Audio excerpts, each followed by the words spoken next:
Honestly, with a name like The Dreaming Boy is a Realist, you would think that at this point I would pretty much, for the most part, understand how the characters are going to be from the get go. However, every time I keep watching it, I just keep getting surprised, even though we're only on week two, but like, it's just so good. And like, I don't really feel like I've seen another rom com school esque vibe like this one.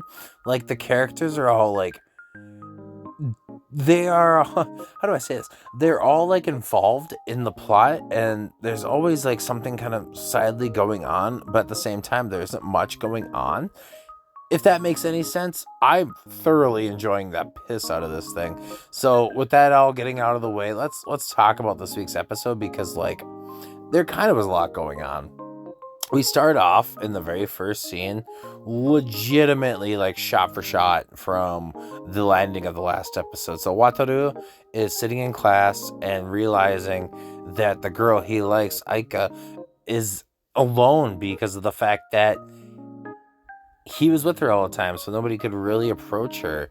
And, he's kind of taken it to heart. And it's not the fact that he necessarily gave up on her, it's the fact that he's going the more mature way, I guess, of doing this from the perspective of himself and with everything around him, how everything's been vibing and such.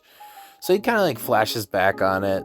And, even like after that moment, we still got Kai going, kind of like, what are you going to do? And he's like, well, I'm going to support her. I'm going to, make things happen for her. And right after that, he sees, that one kid again that is in his classroom, Takuro or Yamazaki. If I go by last names here.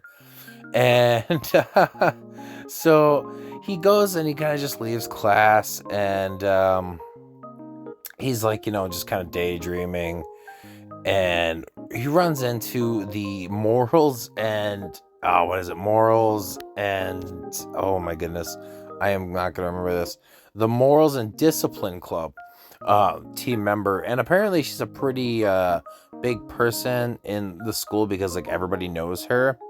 And so she asks him, if he was the person that ended up scaring Yu the other day, which was that girl that he runs into at the papers. And of course he was, so he wants to apologize for it, even though he kind of already did. He didn't really do too much wrong. He was just in a hurry and ran into her. But he didn't really have any bad intentions, and she goes along with that, telling him, you don't really have to apologize for anything because he didn't really do too much wrong.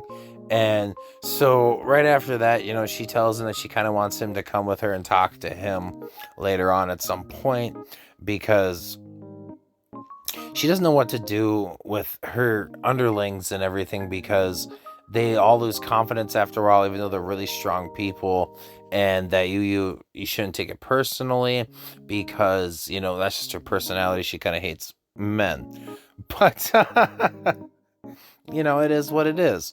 So he ends up going to the group, not necessarily group, just that area that she goes to, and she kind of talks to him and kind of like wants to know what to do to raise their morale. And he pretty much tells her, just praise them, give them pats on the back. Everybody's going to know, for you, they probably worship you as a goddess. And she was kind of surprised a little bit before this because he knew her name, Aurin. Just like I said earlier, because she's so popular and everything. So she takes this advice and gives it to heart and lets him go, not even realizing that he gave her the wrong name because he didn't want to draw attention to it. And I think he knows already that Yamazaki actually likes her because he's not really good with his own love life, but he's good with other people's love lives because he like witnesses and like is really good at context clues. And he's kind of like, one of those people that helps everybody else out but never helps himself out. And it's really sad. But I feel like this show's gonna have a pretty good ending by the end of it, at least. And this whole time was like lunch period, so he misses lunch and looks at his stomach and it growls, and it's absolutely hilarious. But right after that, we go to the next day, and he's out with his sister, and she gives him this huge bag of stuff that he needs to carry because there's something going on with the student council, and she needs all that art supplies. And while he's carrying it out, she's like threatening him not to drop it and all this stuff. And if he drops it, he's not going to, he's going to have hell to pay. But right as they're kind of walking, I'd say maybe not even half a block, they run into the one and only Ika. And his sister is like, you ever make up with her or anything? He's like, no, not really. And so she goes, look, I'm going to give you a chance. I'll take the stuff. You talk to her. So she runs by and tells her good morning and then just keeps running, essentially. And so he catches up with her.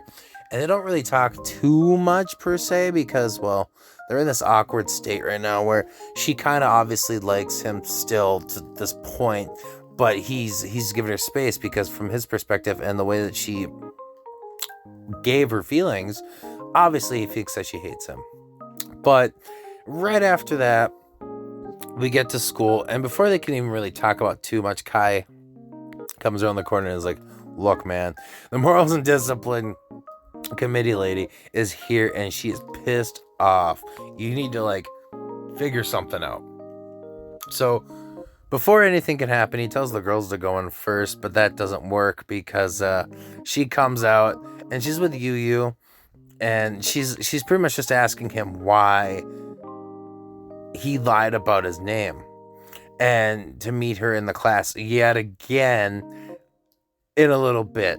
But before that could happen, frickin' Yamazaki's got him in a headlock, asking him why he's impersonating him and everything. But he comes out with a good comeback and saying, yeah, but you're not mad about it, are you? Because she came and asked for you. And he's like, getting that Riz going on, But after that, he pretty much goes straight to her office. And this time he brings food with him, some dumplings, because, yesterday they both missed lunch and he was hungry. So obviously she's probably hungry, right? And she's like, well, what about you? And he's got a backup chocolate, delicious dessert looking thing, and he offers it to her. And at first she looks like she wants to take it, but then she says no. So then he hands it to the leader of the morals and discipline, and she ends up giving it to her, which is, like I said, afraid of men. So that whole thing kind of works out with that dynamic. But he sits down, and from the get-go, she's like, oh, why are you lying about this? And he's like, well, in the long run, he wasn't really mad about it because, you were there. And she doesn't understand it, but you understands it, but she doesn't really speak up about it. But from there, they kind of blush, both of them. And so Yu pretty much apologizes to him for, what she did and how awkward it was.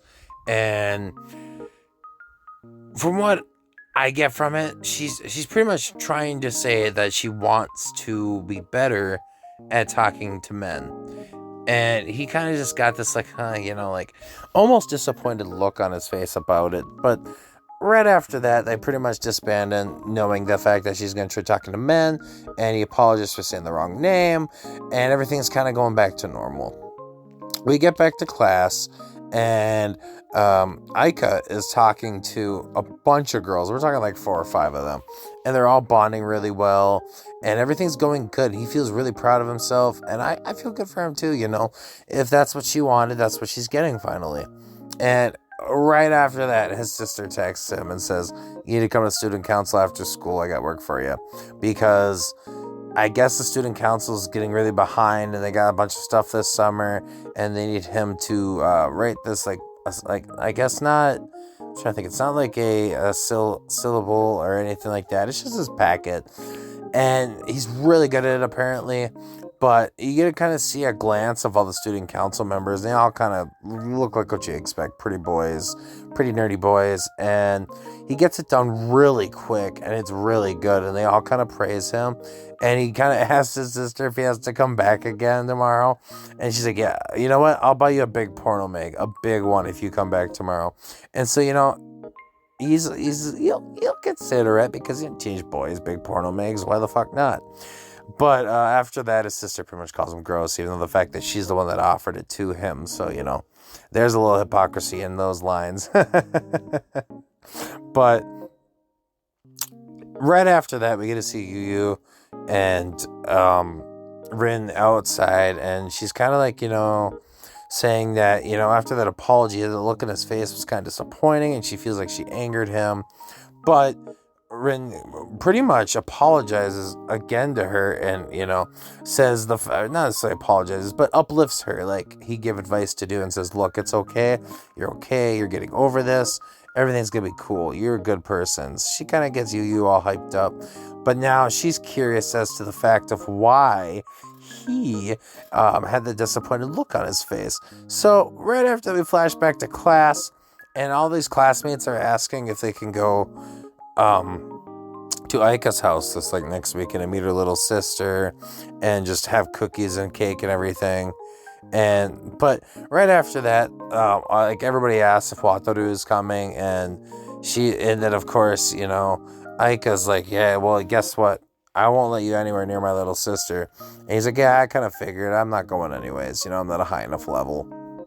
And so right after that, he's walking out of class because he's got to go do the student council stuff again tonight.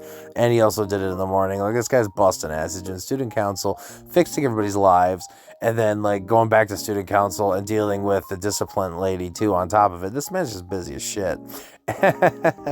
But so she asks if he's, Aika's asking Wataru if he's actually not coming this weekend. But before he could really finish that thought, Rin shows up, and she pretty much asks if he could see her again, or she could see him again, and that if they're having a really serious conversation, they could finish it, but they're like, no, it's all good. But she drags him back, and she wants to know his real opinion on everything. And he tells her, I don't think that she apologized for my sake. I think I was a good crutch in the way to help her achieve her goal. And he's proud of it. Don't get me wrong. He's proud of it, but he also realizes that her apology wasn't really that sincere.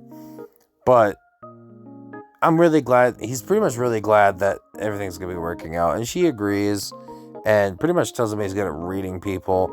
And he comes back with this zinger that's almost really sad to read even. But he pretty much tells her, he's really good at reading people because he was always focused on one person. And then he just stopped doing that so he has more time to observe other people. Which is really, not accurately wrong.